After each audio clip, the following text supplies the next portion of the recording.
مومنو، پیغمبر صلی اللہ علیہ وآلہ وسلم کے گھروں میں نہ جایا کرو مگر اس صورت میں کہ تم کو اجازت دی جائے، یعنی کھانے کے لیے بلایا جائے جبکہ اس کے پکنے کا انتظار بھی نہ کرنا پڑے۔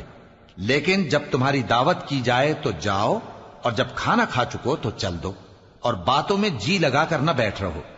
یہ بات پیغمبر صلی اللہ علیہ وآلہ وسلم کو ایذا دیتی تھی، اور وہ تم سے حیا کرتے تھے اور کہتے نہیں تھے، لیکن اللہ سچی بات کے کہنے سے نہیں شرماتا۔ اور جب پیغمبر صلی اللہ علیہ وآلہ وسلم کی بیویوں سے کوئی سامان مانگو تو پردے کے باہر سے مانگو، یہ تمہارے اور ان کے دلوں کے لیے بہت پاکیزگی کی بات ہے۔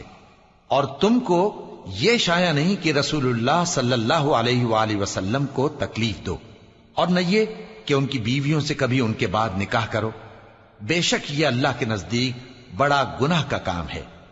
اگر تم کسی چیز کو ظاہر کرو یا اس کو مخفی رکھو تو یاد رکھو کہ اللہ ہر چیز سے باخبر ہے۔ خواتین پر اپنے باپ دادا سے پردہ نہ کرنے میں کچھ گناہ نہیں، اور نہ اپنے بیٹوں سے، اور نہ اپنے بھائیوں سے، اور نہ اپنے بھتیجوں سے، اور نہ اپنے بھانجوں سے، نہ اپنی سی خواتین سے، اور نہ اپنے باندی غلاموں سے۔